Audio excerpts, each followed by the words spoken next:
نحمده ونصلي ونسلم على رسوله الكريم أما بعد فأعوذ بالله من الشيطان الرجيم بسم الله الرحمن الرحيم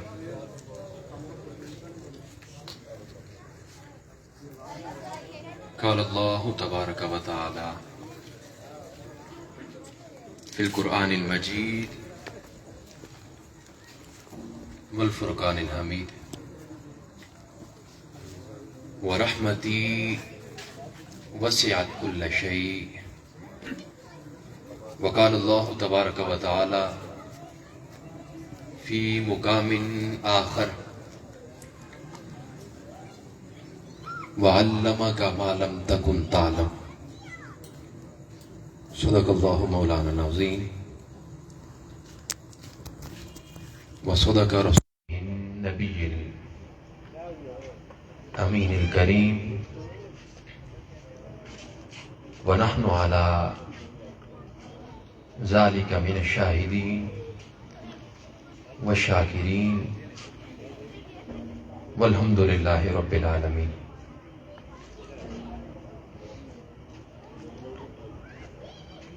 غم سبھی راحت و تسکین میں ڈھل جاتے ہیں،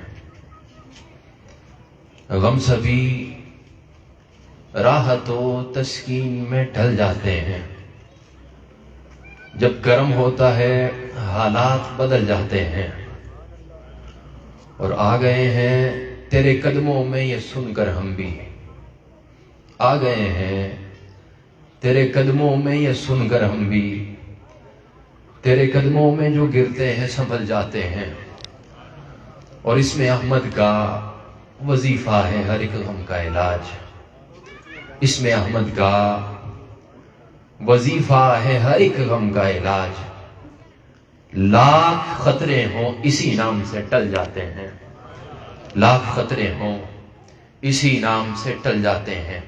اسی نام کا وظیفہ کرنے کے لیے میرے ساتھ درود و سلام کا نذرانہ پیش کیجئے۔ الصلاۃ والسلام علیک یا سیدی یا رسول اللہ، الصلاۃ والسلام علیک یا سیدی یا حبیب اللہ، الصلاۃ والسلام علیک یا سیدی یا نبی اللہ، وعلی آلک واصحابک یا سیدی یا نبی اللہ۔ مجھ سے پہلے محترم ارسلان صاحب نے بہت ہی خوبصورت انداز میں تقریر کی، میری طرف سے جناب آپ کو بہت بہت مبارکباد۔ اللہ رب العزت آپ کو مزید استقامت سے نوازے۔ اس کے بعد بہت ہی خوبصورت انداز میں نعت کونسل نے نعت پڑھی، میں اس کا لب لباب ایک شعر میں کہوں گا کہ لاکھوں کروڑوں باتوں کی بس ایک بات ہے، لاکھوں کروڑوں باتوں کی بس ایک بات ہے، حق ہے علی کے ساتھ، علی حق کے ساتھ ہے، حق ہے علی کے ساتھ، علی حق کے ساتھ ہے۔ اللہ رب العزت کا نہایت ہی لطف و کرم اور فضل و احسان ہے کہ جس نے اولاً تو ہمیں اپنے حبیب احمد مجتبیٰ صلی اللہ علیہ وآلہ وسلم کی امت میں پیدا فرمایا، اور اس سے بھی بڑھ کر خوش قسمتی، خوش بختی اور سعادت ہے کہ آج اپنے کریم کا میلاد منانے، اس پہ خوشی کرنے اور اس پہ سب لوگوں کو جمع ہونے کی توفیق بخشی۔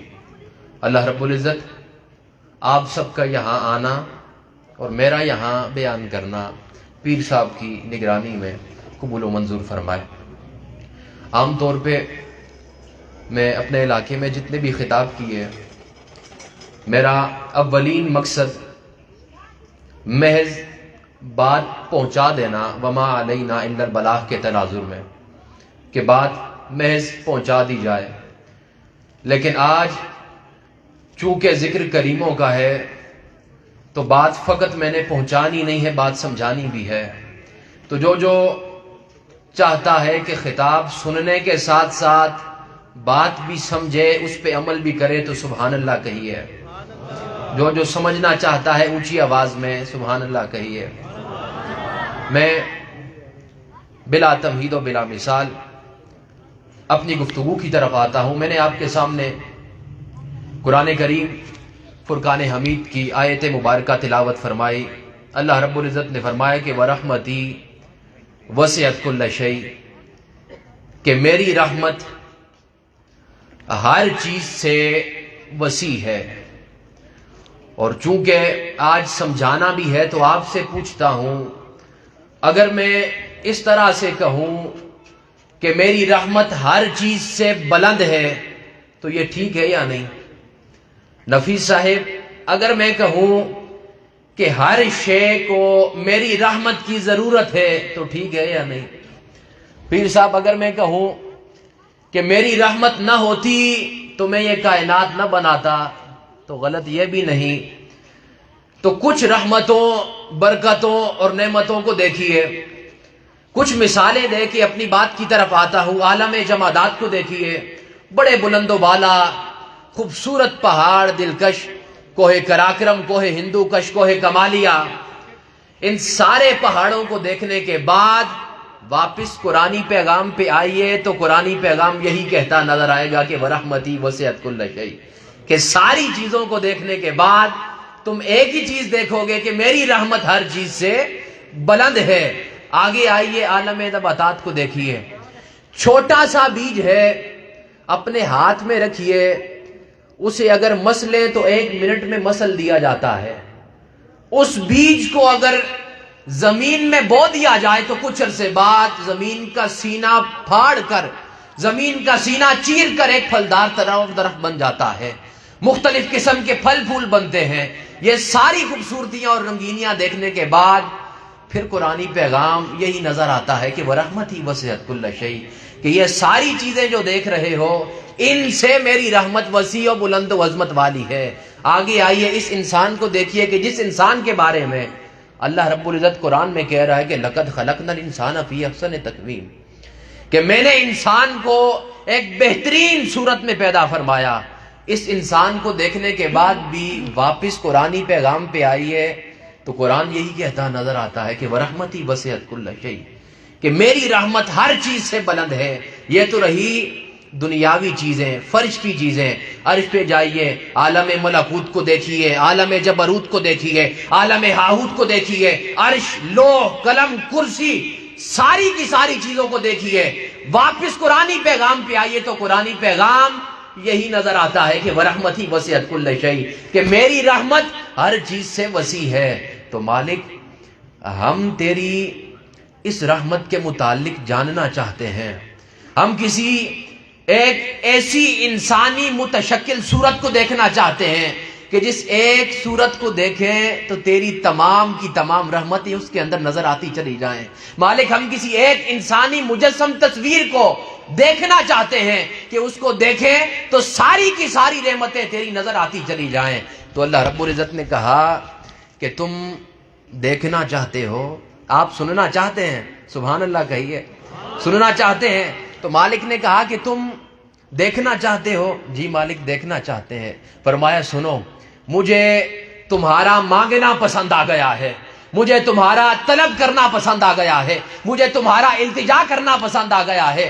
دیکھو فارا کی چوٹیوں کی طرف، قریش ان فارا کی چوٹیوں میں رہتے ہیں۔ اس قریش میں ایک قبیلہ بنو ہاشم ہے، اور قبیلہ بنو ہاشم میں ایک عبداللہ کا گھر ہے۔ عبداللہ کے گھر میں ایک حضرت آمنہ رہتی ہیں۔ ارے میں نے حضرت آمنہ کی گود میں اپنی رحمت والا، اپنی شفقت والا، اپنی محبت والا، ارے والضحیٰ کے چہرے والا، واللیل کی زلفوں والا، ما ذاق کے نینوں والا، لا اقسم بہذا البلد کی چال والا، وما ینطق عن الہوا کی زبان والا، علم نشرح کے سینے والا، اسوہ حسنہ کی خیر والا، ارے وہ سارے شمائل کا مرقع، وہ سارے خصائل کا مرقع، وہ ساری صفات کا مرقع، ارے وہ ہنسی ایسا کہ حسن والے بھی اس کی حسن کی تاب نہ لا سکیں، جمیل ایسا کہ ساری دنیا اس کے جمال میں پنہا نظر آئے، کریم ایسا کہ ساری دنیا اس کے کرم کی محتاج نظر آئے۔ ارے کیسا حسین بنایا ہے کہ اس کی زلفیں بھی رحمت بنائی ہیں، اس کے دندان بھی رحمت بنائے ہیں، اس کے ہونٹ بھی رحمت بنائے ہیں، اس کی بینی بھی رحمت بنائی ہے۔ ارے کیسا رحمت والا ہے کہ اس کا جانا بھی رحمت بنایا ہے، اس کا بولنا بھی رحمت بنایا ہے، اس کا گفتگو کرنا بھی رحمت بنایا ہے، اس کا سننا بھی رحمت بنایا ہے، اس کا آنا بھی رحمت بنایا ہے، اس کا جانا بھی رحمت بنایا ہے، اور اس کا آ کر بھی کہیں نہ جانا رحمت بنایا ہے۔ تو میں نے اسے رحمت بھیج بھیج کر یہ ٹائٹل عطا فرما دیا ہے کہ وما ارسلناک الا رحمتا للعالمین۔ سنو، میں اپنے مصطفیٰ کو آمنہ کی گود میں اپنی رحمت کی مجسم شکل بنا کے بھیج رہا ہوں۔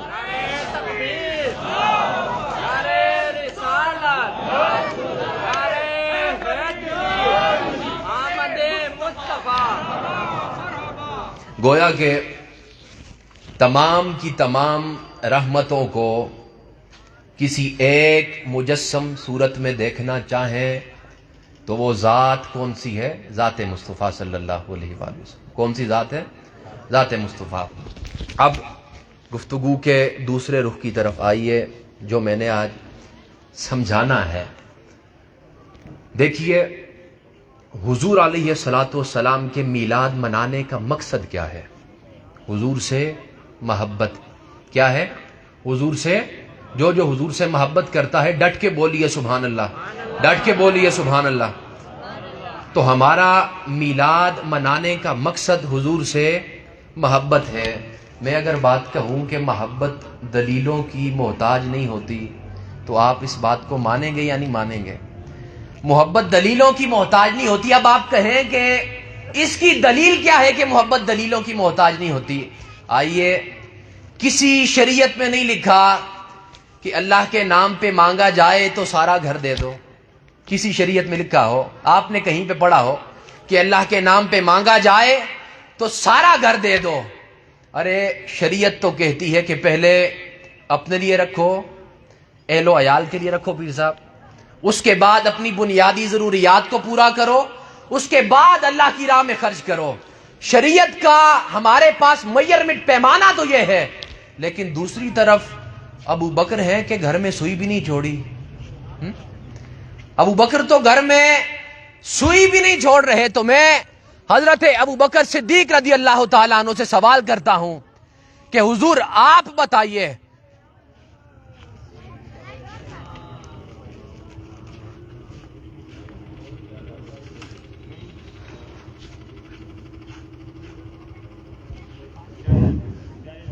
تو شریعت کا ہمارے پاس پیمانہ یہ ہے کہ پہلے اپنے لیے رکھو، پھر اپنے اہل و عیال کے لیے رکھو، پھر اپنی بنیادی ضروریات کو پورا کرو، اس کے بعد اللہ کی راہ میں خرچ کرو۔ ایک طرف تو یہ ہمیں پیغام نظر آتا ہے، دوسری طرف صدیق اکبر ہیں کہ گھر میں سوئی بھی نہیں چھوڑتے۔ تو میں ہاتھ جوڑ کے بارگاہ صدیق اکبر سے سوال کرتا ہوں کہ حضور، شریعت کہتی ہے کہ پہلے اپنے لیے رکھو، اہل و عیال کے لیے رکھو، اس کے بعد مصطفیٰ کے لیے دو، اللہ کی راہ میں خرچ کرو۔ آپ نے گھر میں سوئی بھی نہیں چھوڑی۔ تو بارگاہ صدیق اکبر سے سوال جواب آتا ہے کہ لوگوں، تم شریعت دیکھتے ہو جبکہ ہم یار کی محبت دیکھتے ہیں۔ تو اس کا مطلب کیا ہے کہ محبت دلیلوں کی محتاج نہیں ہوا کرتی۔ اب ایک تاریخی جملہ جو ایک حقیقت بھی ہے وہ آپ کے لیے پیش کر کے میں آگے بڑھتا ہوں۔ پیر صاحب، آپ اگر اس بات کی تصدیق کیجئے کہ نبی سے کیا ہوا پیار کبھی ضائع نہیں جاتا۔ تصدیق کرتے ہیں آپ لوگ؟ نبی سے کیا ہوا پیار کبھی ضائع نہیں جاتا۔ آپ کیا سمجھتے ہیں سارا دن کام کاج کرنے کے بعد ابھی آپ آئے ہیں تو یہ آپ کا آنا ضائع جائے گا؟ ارے وہ تو کفار کی انگلی ہلانا ضائع نہیں کرتا، تو آپ کا چل کے آنا ضائع کرے گا؟ تو اس کا مطلب یہ ہے کہ آپ اگر چل کے آئے ہیں تو اس کا مطلب یہ ہے کہ آپ کے لیے شفاعت کا حکم جاری کر دیا جائے گا انشاءاللہ۔ ہمارا اس پر عقیدہ ہے۔ اب آئیے، میں نے کہا کہ میلاد منانے کی وجہ حضور سے محبت ہے۔ اب دیکھیے کسی سے محبت ہونے کی وجوہات کیا ہو سکتی ہیں، بنیادی نکات کیا ہو سکتے ہیں کسی سے محبت ہونے کے۔ تو میں اگر بتاؤں تو بنیادی نکات بیسک پوائنٹ 3 ہوتے ہیں. پہلے نمبر پر کسی کا حسن و جمال، کسی کا حسن و جمال، اونچا بولیے، کسی کا. دوسرے نمبر پر کسی کا کمال. تیسری وجہ کسی سے محبت کرنے کی کسی کا علم. آپ پیر قبلہ انیس احمد غفوری صاحب سے محبت کرتے ہیں، اس کی وجہ کیا ہے؟ ان کا علم ہے. طارق اشتم صاحب سے محبت کرتے ہیں، اس کی وجہ کیا ہے؟ پرنسپل ہے، علم ہے ان کا.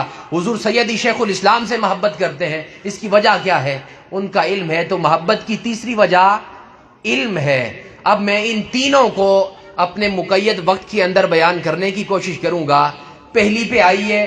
پہلے نمبر پہ کسی سے محبت کرنے کی بنیادی وجہ اس کا حسن و جمال. تو بتائیے میرے مصطفیٰ کا حسن و جمال کیسا تھا؟ اس مصطفیٰ کا حسن و جمال کیسا تھا؟ میں اگر یہاں پہ 2 جملے کہوں تو دیکھیے، بنایا خود، سجایا خود، بنا کے سجا کے. اب مجھے جملہ کہنے دیجیے اور جملہ ضائع نہ کیے گا کہ بڑے غور سے بنا کے بڑے غرور سے دیکھا.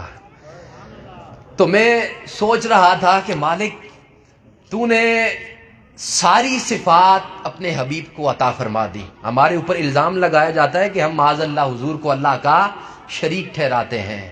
تو جواب یہ ہے کہ ہم حضور کو اللہ کا شریک نہیں ٹھہراتے، ہم حضور کو اللہ کا حبیب سمجھتے ہیں. ارے شریک کیا ہوتا ہے؟ آدھا تیرا آدھا میرا. حصے داری میں یہی ہوتا ہے کہ آدھا تیرا آدھا میرا. حبیب میں کیا ہوتا ہے کہ سونیا جو جو میرا ہے وہ سب تیرا ہے. رکیے، میں نے کہا کہ بات سمجھانی ہے آج. دیکھیے مثال لے لیجئے، برتنوں کی دکان ہے، 2 بندے حصے دار ہیں اس کے اندر. کچھ عرصے بعد ایک بندے کا دماغی توازن تھوڑا سا خراب ہو اور کہے کہ یار میں کچھ برتن توڑنا چاہتا ہوں. رشید صاحب میں کچھ برتن توڑنا چاہتا ہوں. تو دوسرا کیا کہے گا؟ میں تجھے توڑنے نہیں دوں گا.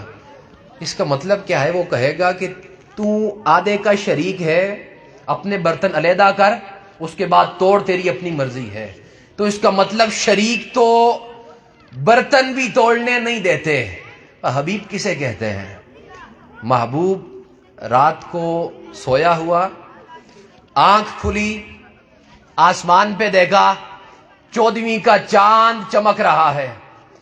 بارگاہ الہی میں التجا کی کہ مالک تیرا یہ چاند چمک رہا ہے، توڑ دوں؟ جواب آیا کہ محبوب پوچھتا کیا ہے، توڑ دے. مالک توڑ کے بتانا کیا ہے؟ حبیب توڑ کے ان کو بتا دے کہ شریک تو برتن بھی توڑنے نہیں دیتے. محمد تو چاند توڑ کے بتا دے کہ شریک اور ہوتے ہیں، حبیب اور ہوتے ہیں.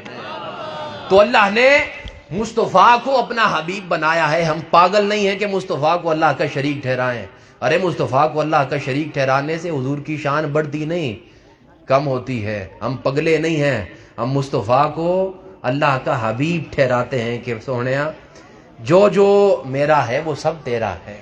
تو میں جو بات کر رہا تھا کہ بڑے غرور، بڑے غور سے بنا کے مصطفیٰ کو بڑے غرور سے دیکھا. تو مالک ساری صفات اپنے محبوب کو عطا فرما دی.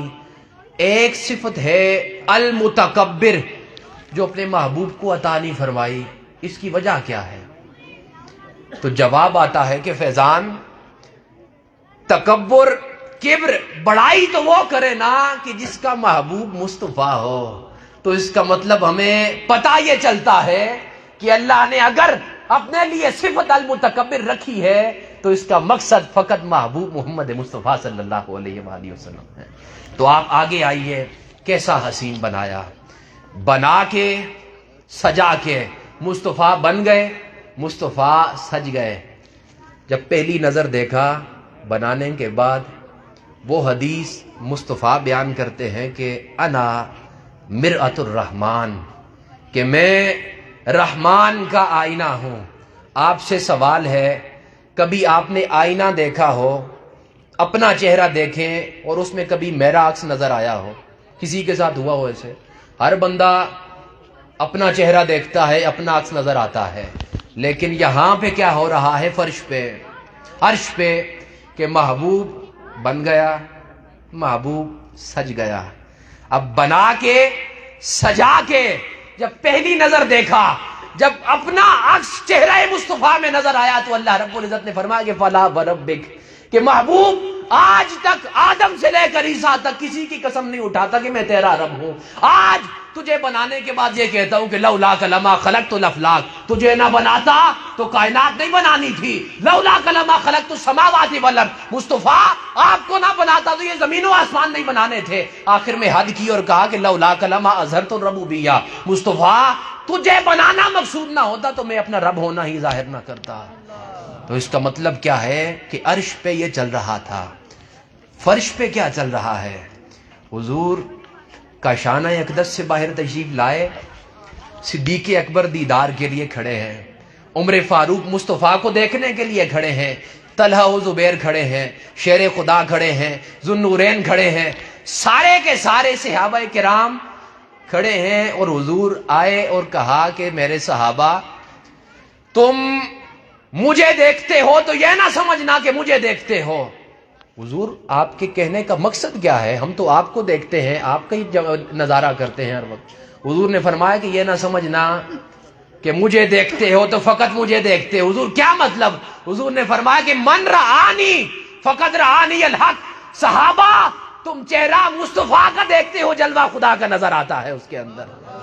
تو اس کے اندر دیکھیے کیسا حسین بنایا۔ آخر میں مثال دے کے دوسری وجہ کی طرف جاتا ہوں۔ میں ساری باتوں کو چھوڑ کے ان سے پوچھتا ہوں کہ جو سامنے بیٹھ کے دیکھا کرتے تھے۔ راحت القلوب میرے سیدی شیخ الاسلام ڈاکٹر محمد طاہر القادری مدد اللہ العالی کی کتاب، اس کے اندر حضرت عائشہ سلام اللہ علیہا ام المؤمنین آپ کی روایت کو بیان کرتے ہیں کہ ایک مرتبہ مصطفیٰ کا شانہ اقدس سے باہر تشریف لائے، صحابہ کا جمع غفیر ہے، مسجد نبوی ہے۔ حضور آنے کے بعد کہتے ہیں کہ این حسان، حسان کہاں ہے؟ حسان کھڑے ہوئے کہ میری قسمت کا ستارہ چمک اٹھا۔ حضور غلام حاضر ہے، حسان میں نے سنا ہے کہ تو نے میری نعت لکھی ہے، قربان جائیں مصطفیٰ پہ۔ آگے حضرت حسان کی عقیدت دیکھیے، کہتے ہیں کہ حضور عقیدت کا اظہار کیا ہے۔ حضور کہتے ہیں کہ رکو، بلال جی آقا میرا ممبر لے کے آؤ۔ حضور ایک منٹ آپ نے بیٹھنا نہیں ہے، میں ایک منٹ میں آپ کا ممبر لے کے آ رہا ہوں۔ نہیں بلال آج ممبر میرے لیے نہیں لے کے آنا، حسان کے لیے لے کے آنا ہے۔ حضور آپ نے نہیں بیٹھنا ممبر پہ؟ نہیں، آج میرا حسان مجھے نعت سنائے گا۔ تو بلال خوشی خوشی گئے کہ آج سونے کی بات سننے کو ملے گی، اس کے دیدار کی بات سننے کو ملے گی۔ جلدی سے ممبر لے کے آئے، ممبر پہ حضرت حسان بیٹھتے ہیں۔ یہ بات آگے کرنے سے پہلے دو باتیں سنیے کہ کوئی بھی آج تک نعت پڑھتا ہے تو اس کے دو ہی سورسز ہوتے ہیں۔ کتنے سورسز؟ دو ہی۔ یا تو وہ کہیں سے نعت سن کے پڑھ رہا ہے، یا تو وہ نعت کہیں سے دیکھ کے پڑھ رہا ہے۔ میں بھی آپ کے سامنے خطاب کر رہا ہوں، یہ بھی حضور کی نعت ہی ہے۔ یا تو میں نے قبلہ کے خطابات، اپنے سیدی شیخ الاسلام کے خطابات سن کے کوئی بات کرنی ہے، یا تو کہیں سے پڑھ کے کرنی ہے، تو یہ دو ہی سورسز ہوتے ہیں۔ لیکن آج حسان وہ صحابی ہیں کہ نہ تو انہوں نے نعت کہیں سے سن کے پڑھی ہے قبلہ، نہ تو کسی سے دیکھ کے پڑھی ہے۔ حضرت حسان وہ ہیں کہ جنہوں نے چہرہ مصطفیٰ اپنے سامنے دیکھ کے نعت پڑھی ہے۔ اب آئیے میں حضرت حسان سے پوچھتا ہوں کہ حضور آپ بتائیے کہ اللہ نے میرے مصطفیٰ کو کیسا بنایا اور کیسے بنایا؟ یہ دو سوال میں نے حضرت حسان سے کرنے ہیں۔ آپ جواب دیتے ہیں اور فرماتے ہیں کہ وَأَحْسَنُ مِنْكَ لَمْ تَرَ قَطُّ عَيْنِي، کہ یہ جو مصطفیٰ میرے سامنے بیٹھے ہیں، ان جیسا حسین آج تک حسان کی آنکھ نے دیکھا ہی نہیں ہے۔ اب رکیے یہاں پہ، میں سوال کرتا ہوں حضرت حسان سے کہ حضور آپ کہہ رہے ہیں کہ آپ کی آنکھ نے نہیں دیکھا، ہو سکتا ہے حسین کہیں اور ہو، قصور تو آپ کی آنکھ کا ہوا نا، آپ نے نہیں دیکھا۔ اگلے جملے میں یہ کھڑکی بند کر دی، فرماتے ہیں کہ واجملو من کا لم تلد النساء، میں حسان اس لیے نہیں کہہ رہا کہ میری آنکھ نے نہیں دیکھا، میں احسان اس لیے کہہ رہا ہوں کہ آج تک کسی ماں نے مصطفیٰ جیسا جنا ہی نہیں ہے۔ اب آگے کہتے ہیں کہ روز دیکھتا ہوں، صبح دیکھتا ہوں، شام دیکھتا ہوں، صدیق دیکھتے ہیں، عمر دیکھتے ہیں، طلحہ و زبیر دیکھتے ہیں، سب دیکھتے ہیں۔ دیکھنے کے بعد کہتے ہیں کہ حضور خلقتا مبرأ من کل عیب، مصطفیٰ لگتا تو ایسے ہے کہ اللہ نے آپ کو اپنے سامنے کھڑا کیا اور آپ کے اندر سے ایک ایک کر کے سارے عیب نکال دیے گئے۔ یہاں تک تو آپ نے حضرت حسان بتایا کہ کیسا بنایا، میرے دوسرے سوال کا جواب بھی دے دیجئے کیسے بنایا۔ آخری جملے میں یہ بات بھی سمجھا گئے، فرماتے ہیں کہ خلقت مبرأ من کل عیب کأنک قد خلقت کما تشاء، آدم سے لے کر عیسیٰ علیہ السلام تک تمام کے تمام انبیاء کو اللہ نے اپنی مرضی سے بنایا۔ باری آئی مصطفیٰ کی، باری آئی آمنہ کے لال کی، باری آئی بلال کے مصطفیٰ کی، تو مصطفیٰ کو مصطفیٰ کی مرضی سے اللہ نے بنایا۔ پھر تو دیکھیے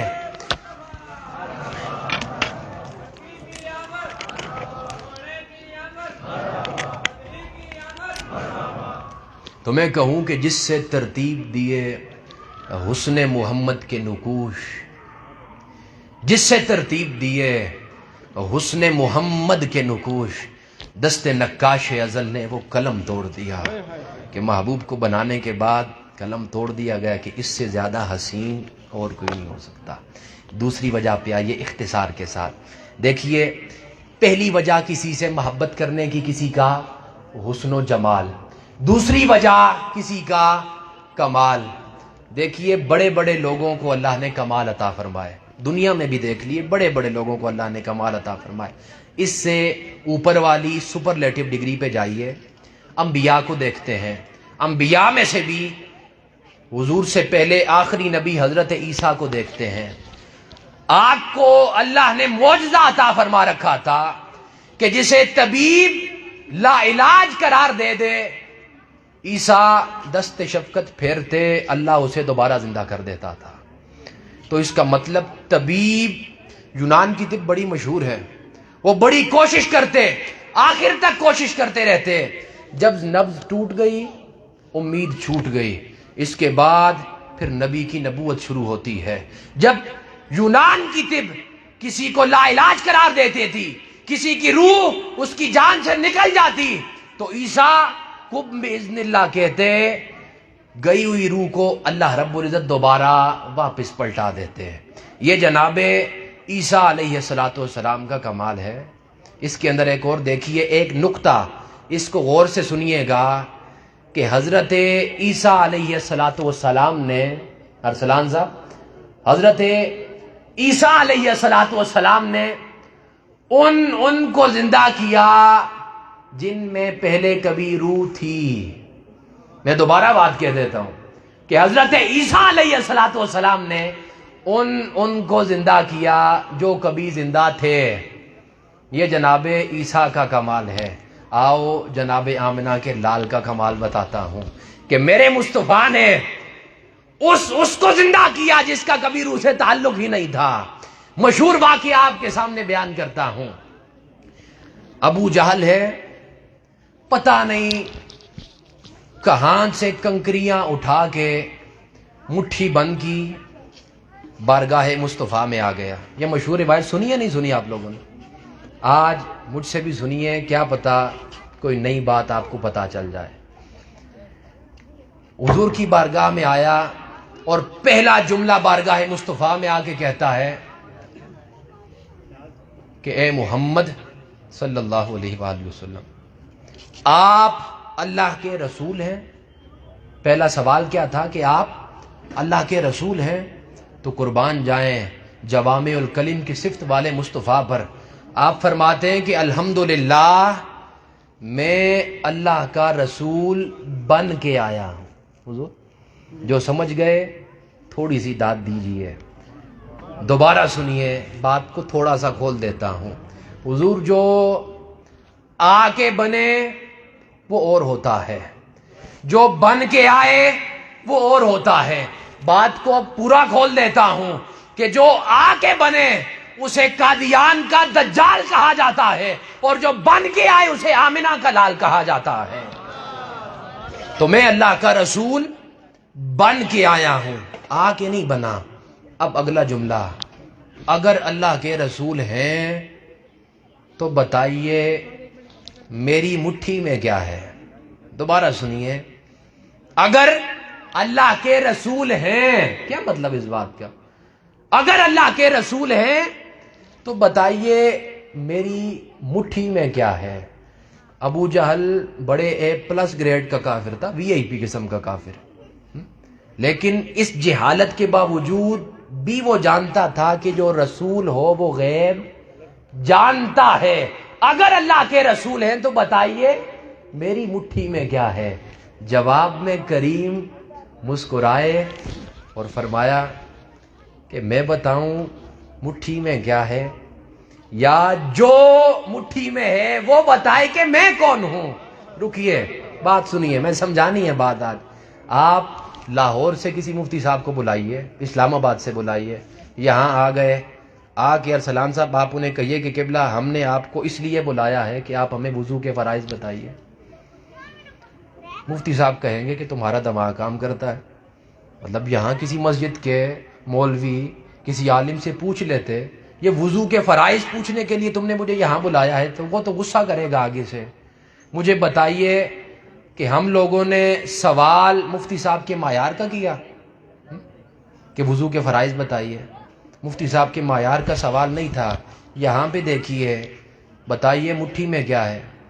میں نبیوں کا سلطان اس لیے بن کے آیا ہوں کہ مٹھیوں کے حال بتاتا رہوں؟ میں اس لیے نبیوں کا سلطان بن کے آیا ہوں کہ مٹھیوں کے حال بتاتا رہوں؟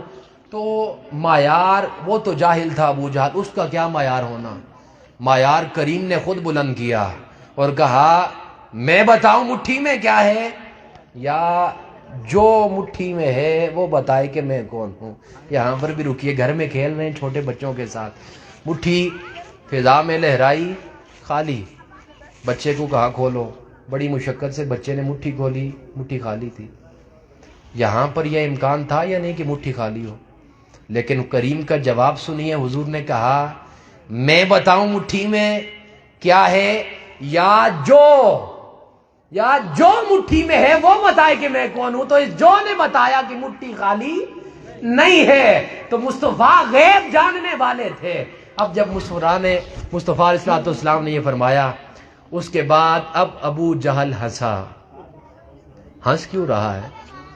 کہنے لگا کہ آج ابو بکر کے آقا پھنس گئے، آج عمر کے آقا پھنس گئے، آج عثمان کے مولا پھنس گئے۔ ارے وہ تو جاہل تھا، اس نے تو کہنا ہی تھا، اسے یہ نہیں پتا تھا کہ یہ مشکلوں میں پھنسنے نہیں آئے بلکہ مشکلوں سے نکالنے کے لیے آئے ہیں۔ ارے مجھے ایک اور جملہ پھر کہنے دیجئے، ارے یہ تو مصطفیٰ ہیں، ان کے گھر میں کھیلنے والے بچوں کا عالم یہ ہے کہ در پہ کوئی آئے تو مشکل کشائی فرما دیا کرتے ہیں۔ ارے مصطفیٰ کا عالم یہ ہے کہ یہ جسے لعاب چسوا دیں اسے مشکل کشا، شیر خدا حاجت روا بنا دیتے ہیں۔ تو یہ مصطفیٰ کا عالم تھا۔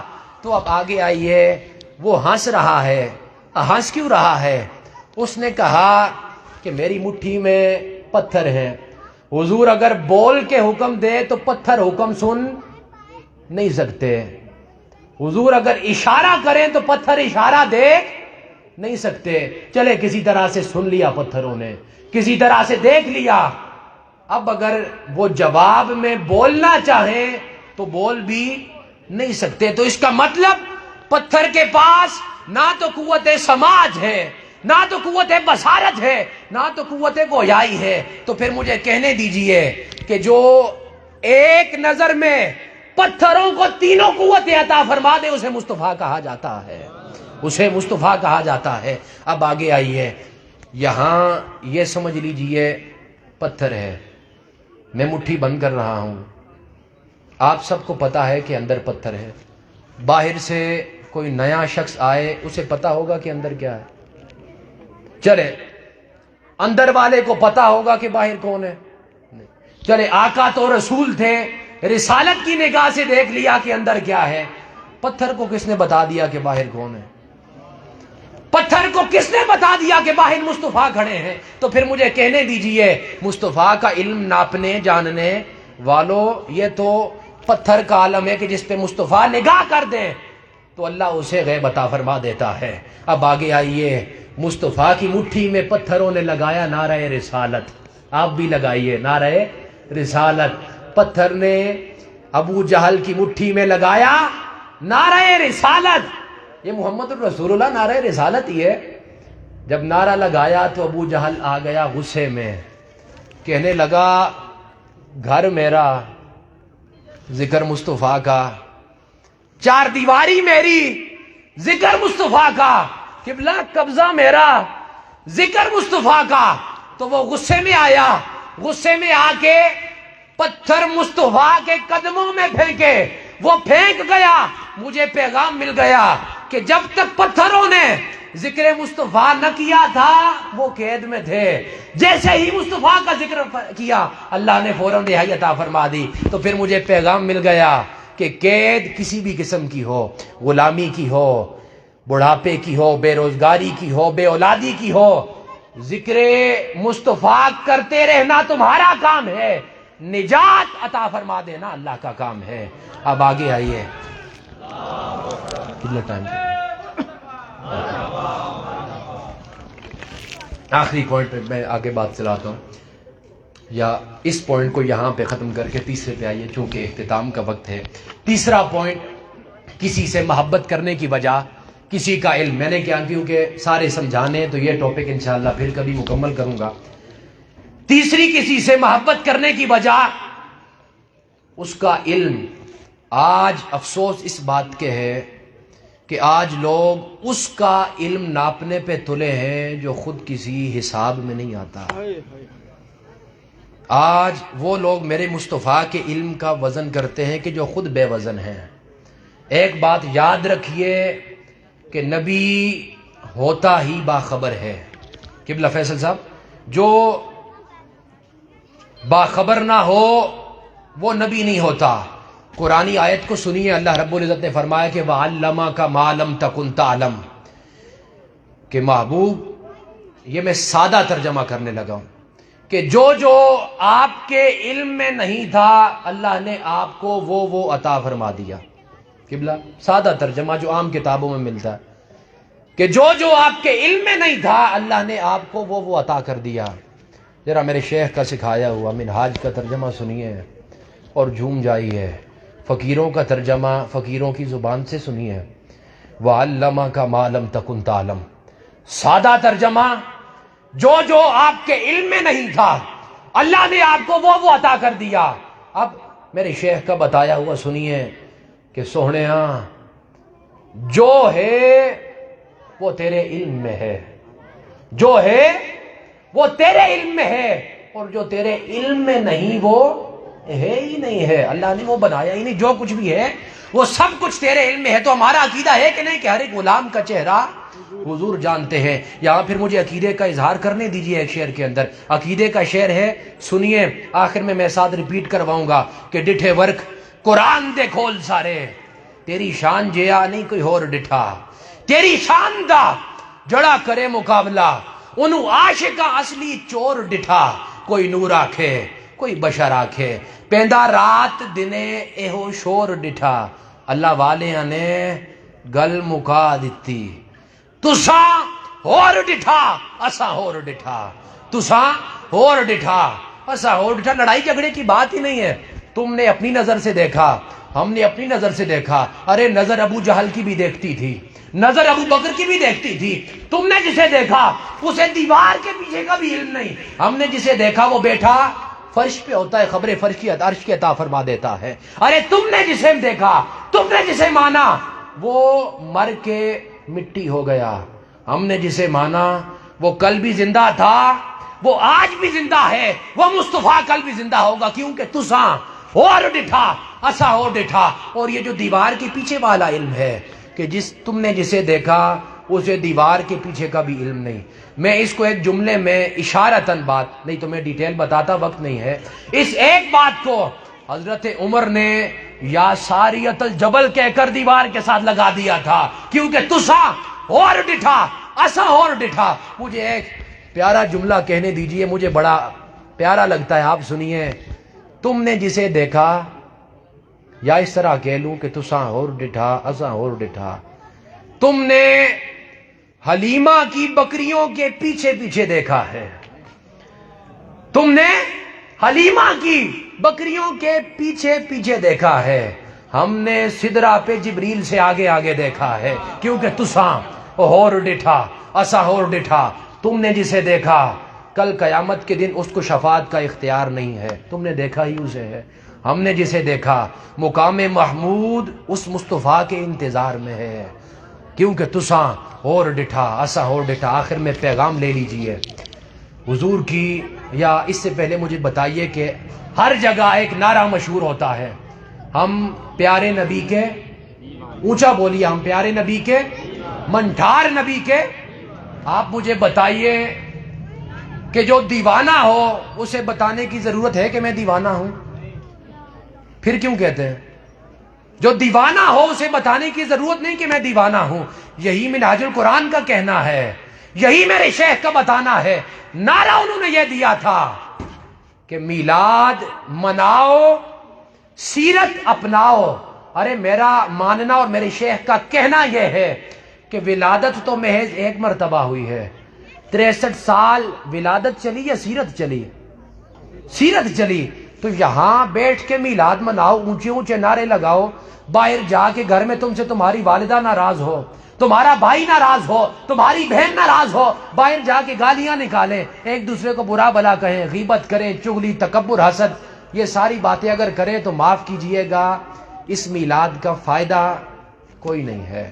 منہاج القرآن کا نعرہ کہ آؤ کہ سب حضور سے عہد وفا کریں، یہ ربیع الاول حضور سے ایک نئے عہد کا آپ کو پیمانہ دیتا ہے کہ آپ دوبارہ سے مصطفیٰ کے ساتھ ٹوٹے ہوئے تعلق کو دوبارہ جوڑیے۔ اب میں آخر میں اس شعر کے ساتھ اختتام کروں گا کہ مالک نے جو عزت نوازی کہ جو سر پہ رکھنے کو مل جائے نالے پاک حضور، تو پھر کہیں گے کہ ہاں تاجدار ہم بھی ہیں، وما علینا الا البلاغ المبین۔ نعرہ تکبیر، نعرہ اللهم زد فزد، اللهم زد